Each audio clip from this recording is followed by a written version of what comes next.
కృష్ణ పాద స్పర్శ చాలు సమస్త పాపములను తొలగతోస్తుంది. అంత శక్తివంతము. అందుకే అసలు పెద్దవాడైపోయినటువంటి కృష్ణ పరమాత్మ చేసినటువంటి లీలల గురించి చెప్పుకున్న కన్నా శ్రీకృష్ణుని యొక్క బాల్యలీలల గురించి చెప్పుకున్నట్టుగా చెప్పుకోరు పెద్దవాడి లీలలు. ఎందుచేత అంటే పెద్దవాడైపోయిన కృష్ణుని యొక్క లీలలు చాలా గంభీరంగా ఉంటాయి.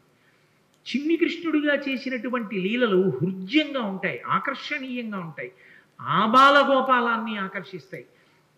అందుకే వ్యాసుల వారు ఎంత అనుభవించారో, పోతన గారు ఎంత అనుభవించారో, మధుసూదన సరస్వతి ఎంత అనుభవించారో, లీలాశుకుడు ఎంత అనుభవించాడో, బాల్యలీలలకు ఉన్నంత గొప్ప స్థానం శ్రీకృష్ణ పరమాత్మ యొక్క అవతారంలో నిజానికి పెద్దవాడైపోయినటువంటి కృష్ణుడి యందు లేదని నేను అనను. కానీ మనం కూడా బాలకృష్ణుడి యొక్క మూర్తిని చూస్తే పొందేటటువంటి ఉత్సాహం పెద్ద కృష్ణుని యొక్క మూర్తిని చూస్తే పొందాం. బాలకృష్ణుని యొక్క లీలలు అంత అద్భుతంగా ఉంటాయి. అందుకే ఆ పోతన గారు బాలకృష్ణుడి యొక్క లీలల్ని ఎన్నిటినీ చెప్పారో. బాలురకు పాలు లేవని బాలింతలు మొరలు పెట్ట పకపకన గియా బాలుండాలము చేయుచు ఆలకు గ్రేపులను విడిచెనంబోజాక్షి వారిల్లు సొచ్చి కడవల గౌరంబుగ నేయి త్రాగితుదనా కడవల్ వీరింట నీసుతుండిడ వారికి వీరికిని పెద్దవాదయ్య సతీ ఆడంజని మీగడ పెరుగోడక నీసుతుడు త్రావి ఒక ఇంచు కథా కోడలి మూతింజరిమిన కోడలు ముచ్చనుచు అత్త కొట్టెల తాంగి. నేను వీటికి అర్థాలు చెప్పక్కర్లేదు, మీకు ఆ పద్యం చదువుతుంటేనే అర్థమైపోతుంది. స్వార్థపరులైనటువంటి అత్తాకోడళ్ళు కడవల్లో వెన్న దాచుకునేవారు.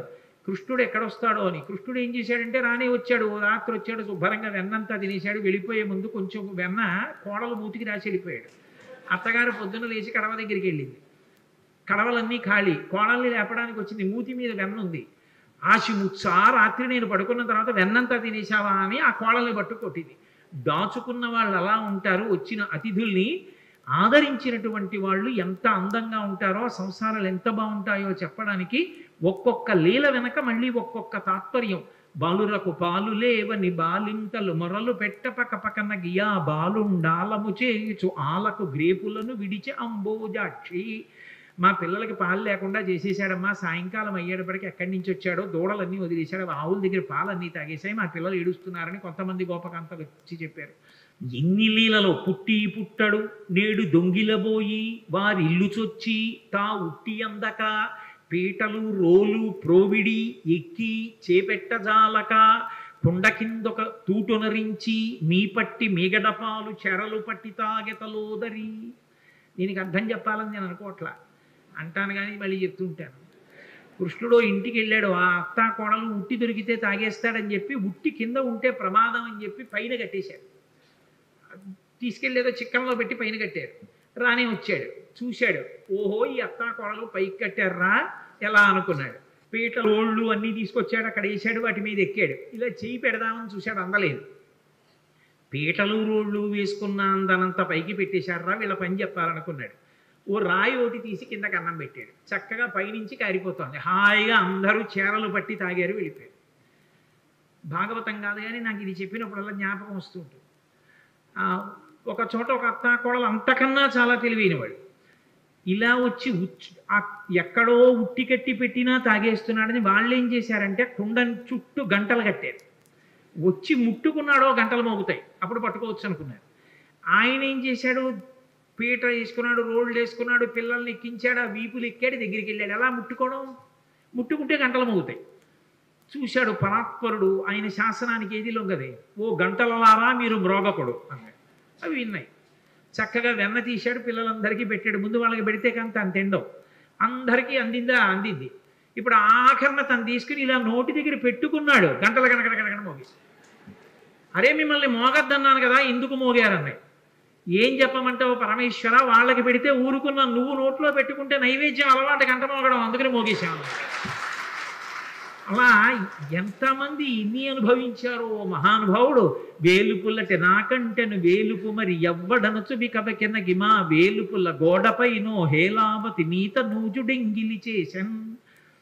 వచ్చిన పిల్లలకి అతిథులకి అన్నం పెట్టకుండా ఏమిటో బొమ్మలను అన్నీ పెట్టి నైవేద్యాలు అంటూ కూర్చుంటామేమిటి, నేనే పెద్ద పరమేశ్వరుడు అని చెప్పి ఆవిడ కళ్ళు మూసుకు ధ్యానం చేస్తుంటే చక్కగా చక్కెర పొంగలి అవి తినేసి మిగిలింది ఆ బొమ్మలకి రాసేసి వెళ్ళిపోయాడు.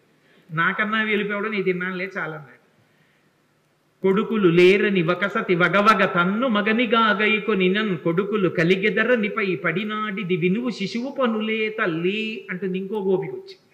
ఏదో పాపం గోపబాలు అందరూ ఆవుల్ని పట్టుకుని వెళ్ళిపోయారు. పెళ్ళై చాలా కాలం అయింది, ఈ అమ్మాయికి పిల్లలు పుట్టలేదని ఏదో మాట్లాడుకుంటున్నారు వాళ్ళు. ఎక్కడి నుంచి వచ్చాడో గబగబా వచ్చాడు. మీ ఆయన్ని నమ్ముకుంటే ఏం పిల్లలు పుడతారమ్మా, నన్ను నమ్ముకోనా ఆవిడ మీద పడ్డాడు. అది వచ్చి చెప్పింది ఒక గోపకాంత. అది ధూర్తచేష్టితంగా కనిపిస్తుంది వినడానికి, కానీ అది ధూర్తచేష్టితం కాదు. పుట్టు గొడ్రాళ్లకు బిడ్డలిచే గోవిందుడే అని భక్తి కలిగి ఉంటే నా యందు అమ్మ నీ గర్భదోషాన్ని తొలగించి నీకు సంతానం ఇస్తాను అని దాని అర్థం. కాబట్టి చేబంతి తప్పెపడనని ప్రాబల్యము తోడ వచ్చి భవనము వెనుకన్ మా పట్టి జలకమాడగ మీ బిడ్డడు వలువ తెచ్చెనెల తొకతగునే అంటుంది ఓ గోపికొచ్చి. పడతి నీ బిడ్డడు మా కడవలలో నున్న మంచి కాగిన పాల పడచులకు పోసి చిక్కిన కడవలపో నడిచ యాజ్ఞ కలదో లేదో అంటుంది ఇంకో గోపికొచ్చి. ఎంతమంది ఎన్ని చాడీలు చెప్పారో. ఇన్ని చెప్తే ఆ యశోదంది అన్య మెరుగడు తన ఎంత ఆడుచుండు మంచి వాడితడెగ్గులు మనరమ్మ రామలారత్రిలో కాభిరామలార అంది. ఎందుకమ్మా అని మాట్లాంటారు, మా పిల్లాడు ఇప్పుడు గుమ్మం దాటి వెళ్ళనివాడు అంటుంది. అంటే ఇప్పుడు నేను భాగవతం అంతా నేను ఎక్కడ చెప్పను, మీరందరూ విన్నవాళ్ళే. ఒక్కొక్క లీల వెనక మళ్ళీ ఎంతో పరమార్థం ఉంటుంది. ఆ పరమార్థం అర్థమైనా అర్థం అవ్వకపోయినా ఇప్పుడు నేను లీల ఒకటి చెప్తుంటే మీ అందరూ పక్కున నవ్వారు. పక్కున నవ్వారంటే మీ మనసుని స్పృశించిందా లేదా ఆ లీల? ఆ చిన్ని కృష్ణుని యొక్క పాదం తగిలింది, ఆయన మనసులోకి వెళ్ళాడు. ఆయన మనసులోకి ప్రవేశించిన ఉత్తర క్షణంలో పాపం ధ్వంసం అవుతుంది. అందుకోసం భాగవత శ్రవణం చేస్తారు. అందుకే భాగవతం సప్తాహంగా వింటుంటారు. భాగవతం సప్తాహంగా వినడానికి కారణం ఏమిటి అంటే 7 రోజులుగా వినడానికి కారణం 8 రోజు వినకూడదని కాదు. ఎవరు ఎంతకాలం బ్రతికినా బ్రతికేది 7 రోజులే.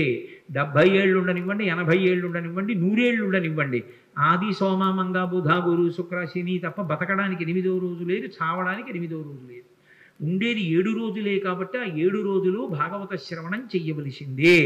భాగవత శ్రవణం చేస్తే పరమేశ్వరుని యొక్క అవతార కథలు, కృష్ణ పరమాత్మ యొక్క కథలు వింటే పాపరాశి ధ్వంసం అవుతుంది. కాబట్టి ఆ పాపరాశి ధ్వంసం అవ్వడానికి మార్గం శ్రీకృష్ణ పరమాత్మ యొక్క లీలలు వినడమే. కాబట్టి భాగవత శ్రవణం చేస్తూ ఉంటారు. ఎంతమంది పెద్దలు ఎన్ని రీతులు అనుభవించారో మహా